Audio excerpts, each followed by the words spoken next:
ditraktir orang. Tapi aji mumpung. Udah pesen yang paling mahal, pesen paling banyak. Gak bayar lagi. Bapak terima kasih. Sore hari ini terima kasih kalau kami boleh menyembah Tuhan dan dengar firman Tuhan. Berbicaralah buat kami, tumpahkan isi hatimu, ajari kami kebenaran firman-Mu dengan bahasa yang mudah dimengerti supaya kami bisa menghidupinya dalam hidup kami. Dan hidup kami terus jadi berkat buat orang banyak dan nama Tuhan dipermuliakan. Di dalam nama Yesus tolong hamba-Mu karena sungguh tanpa Engkau hamba tidak mampu. Hamba-Mu menyerahkan setiap menit-menit ke depan ke dalam pimpinan Roh Kudus sepenuhnya. Yang siap diberkati, sama-sama kita katakan. Amen. Silakan duduk kembali, puji nama Tuhan. Shalom. Senang sekali bisa kembali melayani Anda hari ini. Hari ini saya akan khotbah tentang good hesitation. Rasa sungkan yang baik.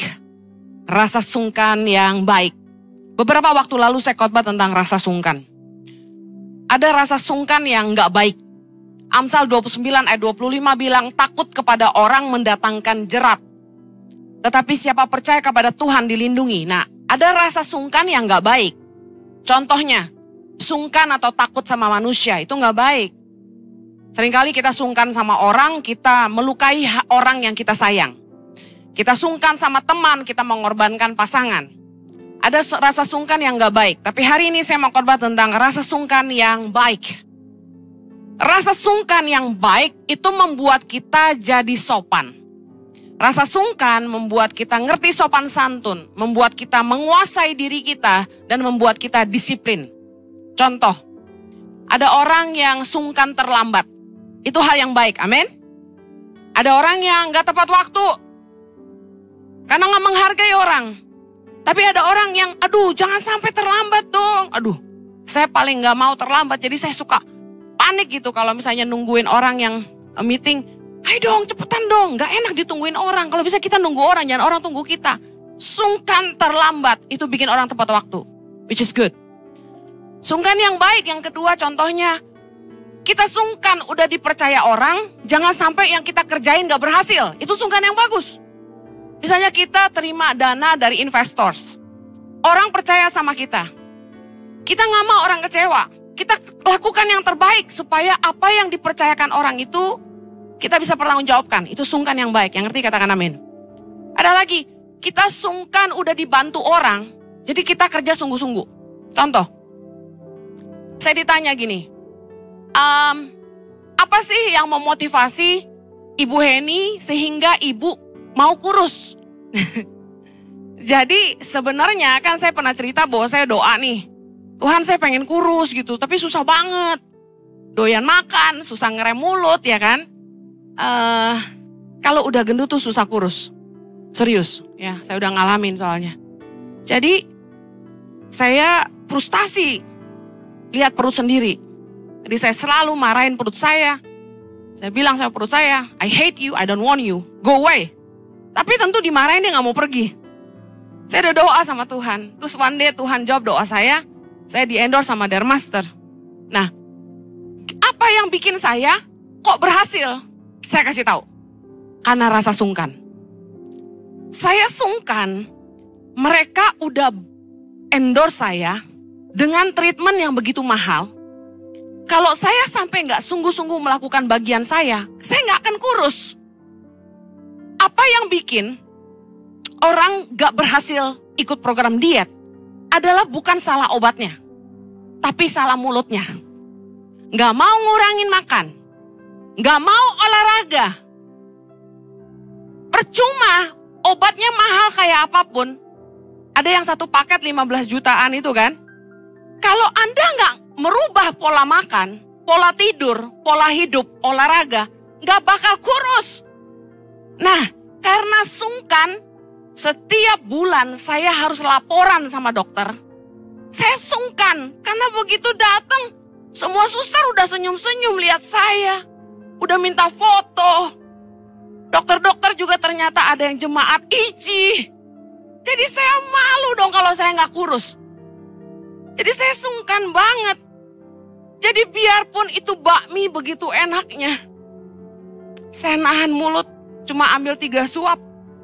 Waktu mau makan nasi, saya tuh suka makanan Batak. Mungkin tidak, alam roh saya tuh keturunan Batak kayaknya. Udah ngomongnya kenceng ya kan. Saya suka banget makanan Batak.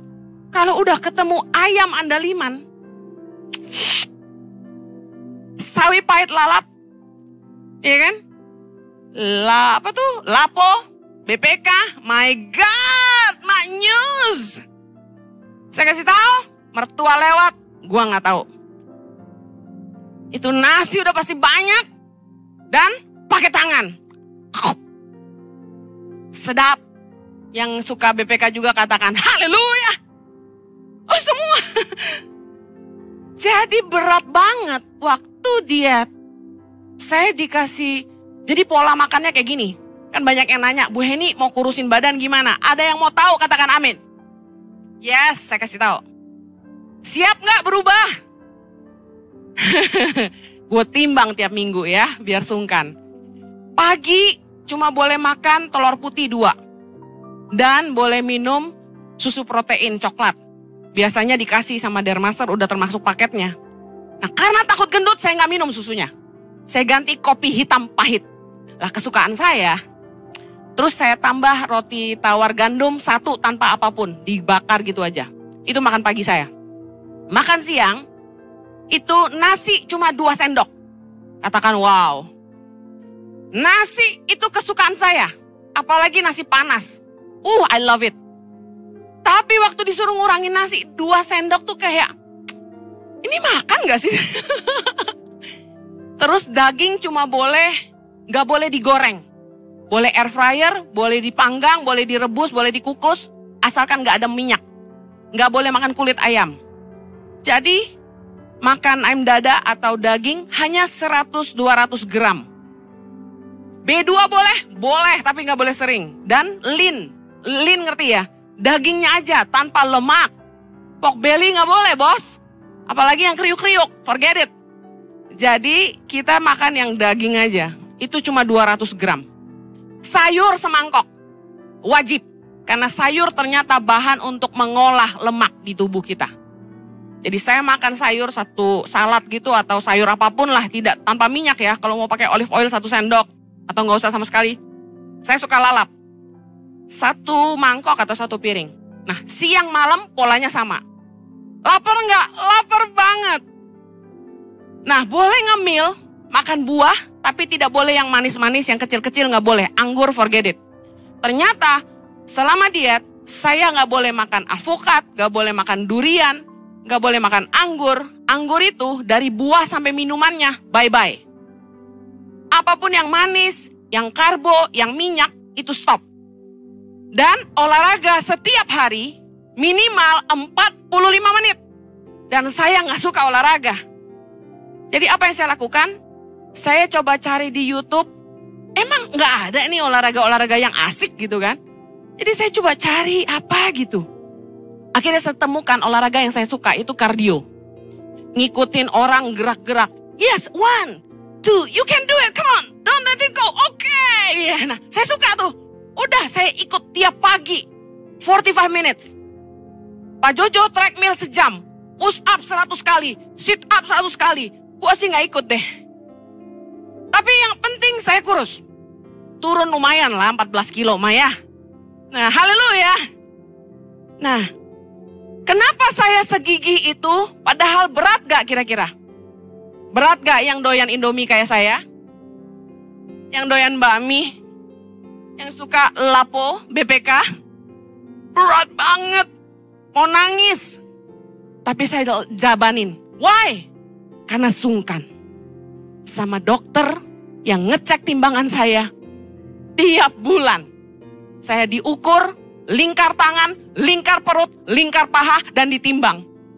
Terus kalau naik dikit saya bilang ini, aduh bajunya berat nih. Stres banget mau ditimbang. Jadi ada yang mendrive saya harus kurus. Kenapa? Mereka udah treatment saya free. Jangan sampai saya nggak kurus. Kita lihat Amsal 23. Mengajarkan kita tentang rasa sungkan yang baik. Saya baru mulai khotbah ya. Amsal 23 ayat 1-5. Kita baca sama-sama, 3, 2, 1. Bila engkau duduk makan dengan seorang pembesar, perhatikanlah baik-baik apa yang ada di depanmu. Taruhlah sebuah pisau pada lehermu, bila besar nafsumu. Jangan ingin akan makanannya yang lezat, itu adalah hidangan yang menipu. Jangan bersusah payah untuk menjadi kaya, tinggalkan niatmu ini. Kalau engkau mengamat-ngamatinya, lenyaplah ia, karena tiba-tiba ia bersayap, lalu terbang ke angkasa seperti Raja Wali. Sebelum saya bahas tentang ayat 1, 2, 3, saya cuma mau kita lihat ayat keempat. Apa hubungannya diajak makan sama pembesar dengan niat menjadi kaya? Kayak gak nyambung gak sih ayat 45? Bisa ngerti gak? 1-3, oke, kita ngerti. Kalau kita diajak makan sama orang kaya, pembesar, penguasa, orang-orang besar lah ya. Kita harus taruh pisau pada leher kita, artinya menguasai diri, jangan rakus ya kan, kita paham itu. Ketiga, jangan ingin akan makanannya lezat, itulah hidangan yang menipu. Artinya gini, waktu kita makan sama orang itu sambil lagi nguji kita. Tapi ayat 45, jangan bersusah payah untuk menjadi kaya, tinggalkan niatmu. Kalau engkau mengamat-ngamatinya, lenyaplah, tiba-tiba dia bersayap, terbang ke angkasa seperti Raja Wali. Maksudnya apa? Maksudnya ini, waktu kita tuh dekat sama orang kaya, waktu kita diajak makan, yang artinya bangun hubungan sama orang kaya, sadar nggak sadar, sebagai manusia, manusiawi banget, kalau kita berharap kita bisa dapat kangtau dari orang ini. Ketika kita diajak makan sama orang, biasanya kita bertanya-tanya, ada angin apa dia ngajak gue makan, betul? Waktu kita dekat dengan orang kaya, sadar nggak sadar, ada sedikit desire tersisip di hati kita. Kita ngarepin, kalau gue sampai susah, dia bisa tolong gue. Dia bisa kasih kangtau, kasih project. Dia bisa bantu kita kalau kita butuh. Nah, luar biasa sekali. Amsal 23 ayat 3 tadi bilang, jangan ingin akan makanan yang lezat, itu adalah hidangan yang menipu. Ternyata orang kaya kalau makan sama orang, Raja Salomo ajarin kita, mereka itu ngelihat cara kita makan. Dari cara kita makan, orang bisa menilai siapa kita. Orang bisa menilai kita rakus apa enggak. Dari mana? Mari kita belajar. Dari cara kita makan, dari cara kita menerima kebaikan orang, orang bisa menguji kita. Mari belajar miliki rasa sungkan yang baik. Amsal 23 ayat 1-2. Dikatakan, bila engkau duduk makan dengan seorang pembesar, perhatikanlah baik-baik apa yang ada di depanmu. Taruhlah sebuah pisau pada lehermu. Bila besar nafsumu. Poin yang pertama yang kita harus ingat baik-baik adalah gini. Jangan serakah. Jangan rakus. Kita harus punya rasa sungkan supaya kita sopan. Tidak semua orang yang ngajak kita makan itu tulus sama kita. Kalau kita baca di bawahnya. Jadi hati-hati waktu Anda diajak makan sama orang besar. Kuasai dirimu. Jangan permalukan dirimu. Jangan serakah, jangan rakus. Pernah beberapa kali saya lihat orang-orang yang diajak makan.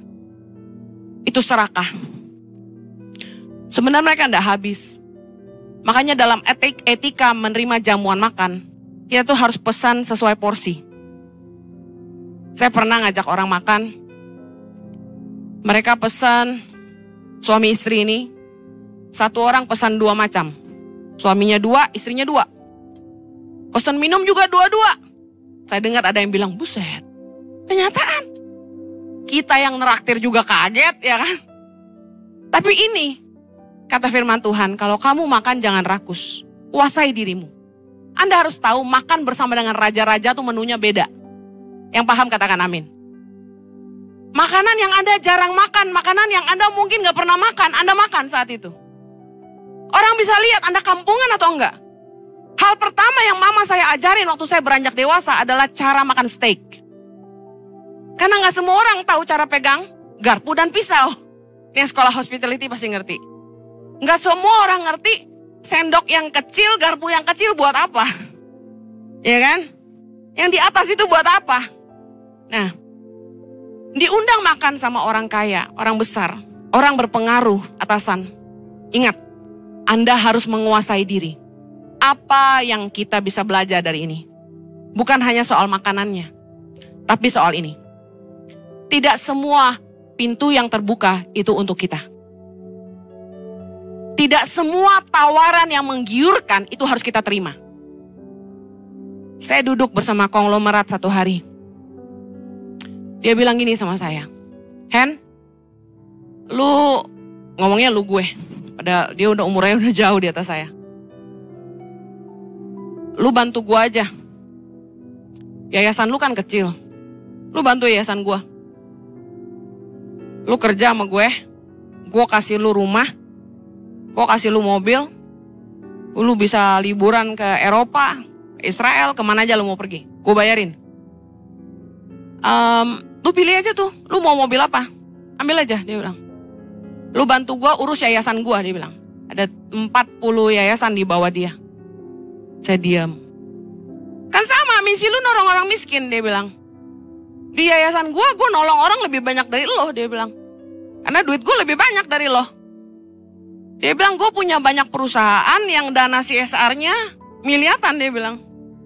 Lu gak usah cari dana, lu bantuin gue aja, alokasiin dana. Lu filter-filter aja tuh proposal-proposal yang masuk dari pemerintah, dia bilang. Anda tahu kan, masih banyak tuh proposal. Saya diam. Saya sempat tergiur. Tapi saya bilang gini sama dia. Pak, saya nggak kerja deh, tapi saya bantu Bapak. Karena di yayasan saya juga, Tangan Pengharapan, saya nggak ambil gaji. Karena saya nolong orang miskin itu karena panggilan, bukan buat cari uang. Jadi gini aja, saya bantuin Bapak deh, supaya tikus-tikus di yayasan Bapak tidak makan duit Bapak. Jadi saya sempat bantuin dia, sekitar 2 tahun kalau nggak salah. Nah, saya bikinin sistem yayasannya, saya bikin SOP, saya rapiin proposal-proposal yang masuk dari semua instansi pemerintah, saya yang audit, saya coret ini nggak perlu, ini nggak masuk akal, saya coret-coret semua karena saya udah biasa.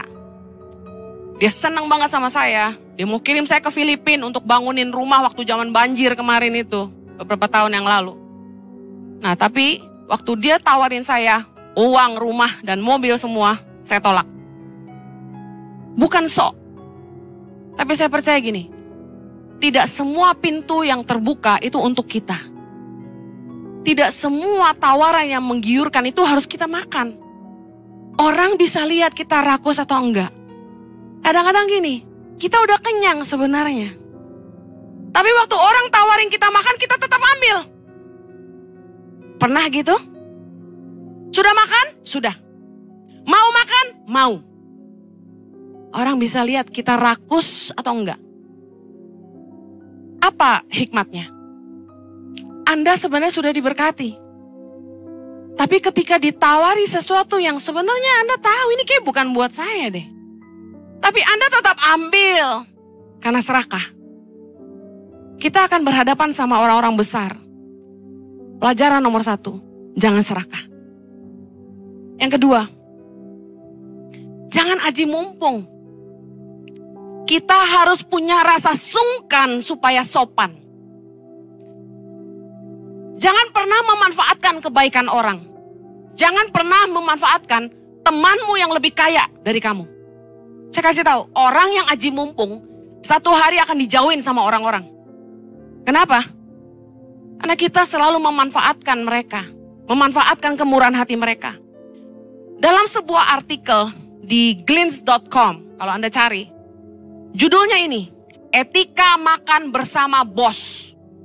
Menarik sekali, salah satu poinnya adalah, jangan memesan yang lebih mahal. Jika bos kamu mengajak makan bareng, jangan pernah memesan makanan dan minuman yang lebih mahal dari yang dia pesan. Selain tidak sopan, kamu pun bisa dianggap sebagai seseorang yang tidak memiliki disiplin diri. Perlu kamu ketahui, apabila seorang bos mengajakmu untuk makan bersama, dia pasti yang akan membayar pesananmu. Satu kali saya punya staff, saya sama Pak Jojo ajak makan. Udah lama banget ya ini. Tiba-tiba dia bilang gini, saya kaget juga. Dia buka menu, dia bilang gini, saya mau pesan yang paling mahal, dia bilang gitu. Hah? Kaget saya, masih ingat ya sayang. Apa ya yang paling mahal ya? Ini real. Dia bilang kepiting. Kebetulan ada kepiting. Ya udah, saya bilang pesan aja, silakan. Kalau makan sama saya silakan, mau makan apa aja silakan. Dia pesan kepiting. Ibu makan apa? Dia tanya. Oh, saya bilang saya suka soto. Saya pesan soto. Bukannya saya pesan lebih murah, tapi saya pesan yang saya suka gitu loh. Akhirnya dia pesan kepiting, saya pesan soto. Terus waitressnya balik dan bilang gini, Pak, sorry, kepitingnya belum datang. Bisa pesan yang lain. Dia bilang gini, apalagi yang mahal? Ini gimana sih? Orang kalau makan kan pesan yang dia suka. Ini dia pesan pokoknya harus yang mahal. Karena apa? Aji mumpung. Nggak mau, rugi. Mumpung, dibayarin. Berapa banyak orang yang mentalnya kayak gitu? Udah tahu ditraktir orang, tapi aji mumpung. Udah pesan yang paling mahal, pesan paling banyak. Nggak bayar lagi. Ingat, nomor 1. Hikmat dari Amsal 231 ini. Jangan serakah. Jangan aji mumpung. Yang berikutnya. Belajar rasa sungkan yang baik, yang berikutnya adalah ini. Jangan selalu maunya diberi. Tapi kita harus belajar memberi juga. Kisah Rasul 20 ayat 35 berkata. Dalam segala sesuatu telah kuberikan contoh kepada kamu. Bahwa dengan bekerja demikian. Kita harus membantu orang-orang yang lemah. Dan harus mengingat perkataan Tuhan Yesus. Sebab ia sendiri telah mengatakan, baca sama-sama. Adalah lebih berbahagia memberi daripada menerima. Alkitab bahasa Indonesia menerjemahkan kurang tepat. Dalam bahasa Inggris, New King James Version dikatakan, Jesus said, it is more blessed to give than to receive. Perhatikan, it is more blessed to give than to receive. Yang artinya apa? Terlebih berkat memberi daripada menerima. Why? Orang yang bisa memberi adalah orang-orang yang diberkati. Katakan amin. Orang-orang yang bisa memberi adalah orang-orang yang diberkati. Katakan amin. Orang yang selalu punya mental maunya diberi, itu gak diberkati. Kalau Anda mau belajar rasa sungkan yang baik, tanamkan pada pikiranmu, jangan cuma mau diberi, Anda juga harus memberi. Jangan maunya dibayarin terus kalau makan sama temen. Gak apa-apa Ci, dia lebih kaya dari saya. Udah, biasanya juga dia yang bayar. Udah, makan aja terus, dibayarin aja terus. Harus punya rasa sungkan supaya kita gak diomongin orang. Amin? Katakan manusia tetap manusia. Manusia mana yang gak akan ngomong kalau kita kayak gitu terus? Orang juga tahu, dasar muka gratisan lo gitu kan. Jangan maunya dibeliin ini itu, ditraktir makan terus. Kalau kemana-mana, ngarepnya dibayarin terus. Aneh manusia itu, kalau udah berteman sama orang kaya, kayak udah filosofinya gitu loh. Ya lu lebih kaya, lu yang bayarin gua lah. Ya lu udah kaya, lu yang bayarin makan lah. Kita mau jalan-jalan ke luar negeri, ya lu ya bayarin gua lah. Kayak mentalnya gitu. You know? Jangan. Miliki rasa sungkan supaya Anda tidak diomongin orang. Jangan maunya diberi. Jangan sukanya dibayarin terus. Saya sama Pak Jojo biar gak kaya ya, dari dulu ya. Kita makan sama orang kaya, konglomerat sekalipun, kita bayarin loh. Satu kali ada orang kaya kita bayarin makan, dia kaget. Dia bilang gini sama saya sama Jojo. Selama saya hidup puluhan tahun, umurnya udah hampir 70. Baru kamu nih pendeta yang bayarin saya makan. Tuhan kita kaya, kita gak boleh jadi pengemis. Amin. Haleluya. Lo kok gak tepuk tangan sih, parah loh. Gembalanya gak disemangatin. Bayangin, orang tuh sampai syok. Ada yang bayarin dia makan, saking apa? Berarti apa? Berarti banyak orang Kristen yang selama ini makan sama dia gak pernah mau bayar. Karena satu mindsetnya, lu kan kaya, lu yang bayar. Firman Tuhan berkata, terlebih berkat memberi daripada menerima. Saya sama Pak Jojo, dibayarin orang pergi ke luar negeri. Saya udah pernah ceritakan. Tahun lalu ke Amerika. Tahun ini, kemarin itu kita dibayarin ke Kanada. Kita bayar. Makan di mana kita bayar. Makan di mana kita bayar. Berantem sama yang punya. Kemarin kita ke New Zealand, ke rumah salah satu leader ICI online. Makan di restoran sama tim ICI Worship. Makan kan rame kan, 12 orang. Bayar kita, rebutan di supermarket. Saya bilang, pegang dia. Saya yang bayar. Kan yang makan tim saya, masa dia yang bayar? Dia udah kasih rumahnya buat kita tinggal gitu loh. Saya sama Pak Jojo diterbangin sama orang berangkat ke luar negeri. Kita menghargai. Orang udah keluar duit banyak bayarin tiket kita. Siapin tempat tinggal buat kita. Siapin mobil buat kita. Kita isi bensinnya. Kita cuci mobilnya. Kita bayarin makan. Orang itu sampai bilang gini, jangan lagi ya. Jangan lagi apa? Dia lagi kemana? Saya cepet-cepet ke kasir. Pokoknya mereka kaget-kaget. Kapan bayarnya? Udah bayar, tenang aja. Balikin Pak duitnya. Jangan, saya bilang. Kita gak mau sampai nama Tuhan dipermalukan. Karena attitude orang yang aji mumpung. Kita bukan mental gratisan. Amen. Yuk, miliki rasa sungkan yang baik. Supaya kita sopan. Jangan jadi batu sandungan. Yang terakhir. Mari belajar. Jangan selalu maunya dibantu. Tapi kita juga harus lakukan sesuatu. Katakan jangan hanya mau dibantu. Tapi lakukan sesuatu. 2 Tesalonika 3 ayat 7. Sebab kamu sendiri tahu bagaimana kamu harus mengikuti teladan kami. Karena kami tidak lalai bekerja di antara kamu. Dan tidak makan roti orang dengan percuma. Tetapi kami berusaha dan berjerih payah siang malam. Supaya jangan jadi beban bagi siapapun di antara kamu. Bukan karena kami tidak berhak untuk itu. Melainkan karena kami mau menjadikan diri kami teladan bagi kamu. Supaya kamu ikuti. Kita harus tanamin di mental kita. Jangan hanya mau dibantu, kita juga harus membantu orang. Jangan hanya maunya dilayani, kita juga harus mau melayani. Katakan amin. Udah dikasih tempat tinggal sama orang, kita harus tahu diri, harus mau bantu-bantu. Saya terima banyak DM-an di Instagram. Bu Heni, saya punya sepupu. Orang tua saya udah bantu dia kasih tempat tinggal di Jakarta. Tapi gak tahu diri bu. Makan tidur, gak pernah bantu. Kan jadi batu sandungan. Kalau kita tuh dibantu orang, tahu diri dong. Bantu bersihin rumahnya. Bantu isiin kulkasnya. Bantu bayar tagihan listrik air. Bantu cuci piring, bantu masak, bantu apalah. Jangan hanya mau dibantu, kita juga harus jadi berkat buat dia. Amin. Harus punya rasa sungkan supaya kita tidak jadi batu sandungan. Saya sedih waktu orang-orang dibantu, bukannya tahu diri tapi aji mumpung. Saya sama Pak Jojo dari dulu pelayanan, kami tidak pernah pilih-pilih. Mau ditaruh di pastori, kita tinggal. Mau taruh di ruko, kita tinggal. Mau taruh kita di Wisma, kita tinggal. Mau taruh di hotel, puji Tuhan. Mau tinggal di rumah jemaat, kita ayo. Tapi setiap kali kami pelayanan dan tinggal di rumah orang, satu hal yang saya tidak pernah lupa. Saya tidak boleh jadi batu sandungan. Saya harus menabur juga di rumah itu. Jadi waktu kami ditampung di rumah teman di Australia, saya bangun pagi-pagi. Padahal Anda tahu kami kok pelayanan tuh sampai malam banget, kurang tidur. Tapi saya bangun pagi-pagi. Apa yang saya lakukan? Saya bersihin dapurnya.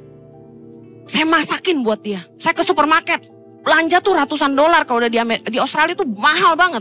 Satu troli $300 gak berasa loh. Masakin buat mereka sekeluarga. Dari makan siang sampai makan malam saya masakin. Saya isi penuh kulkasnya. Mereka sarapan apa saya liatin. Oh sereal, madu, roti. Oke, saya beliin, saya isiin. Setiap hari saya masak buat mereka. Sampai suaminya happy banget. Dia bilang istri saya gak masak tiap hari Heni.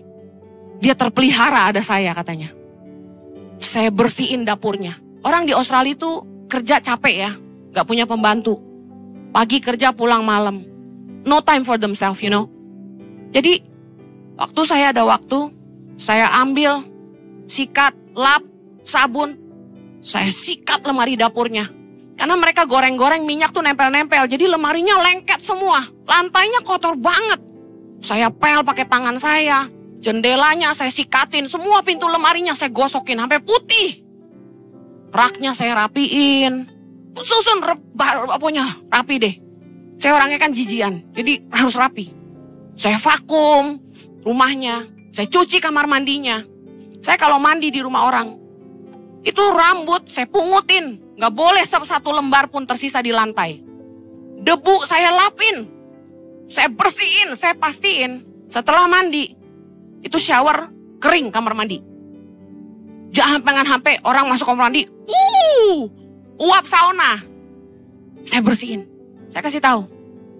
Puji Tuhan, kemana-mana saya pergi, nama Tuhan gak dipermalukan. Orang senang terima saya. Orang senang saya melayani. Bahkan mereka rebutan, tinggal rumah saya aja. Lumayan ada bibi aplusan. Tapi saya mau akhiri dengan ini. Kalau kita mau hidup jadi berkat, sebenarnya sederhana. Yang saya khotbahin ini hidup sehari-hari. Rasa sungkan yang baik adalah kita gak boleh serakah. Kita harus sungkan supaya sopan. Yang penting katakan amin. Kita jangan hanya mau diberi, tapi kita juga mau belajar memberi. Sungkanlah. Masa udah dibayarin orang, kita maunya semua terima gratis.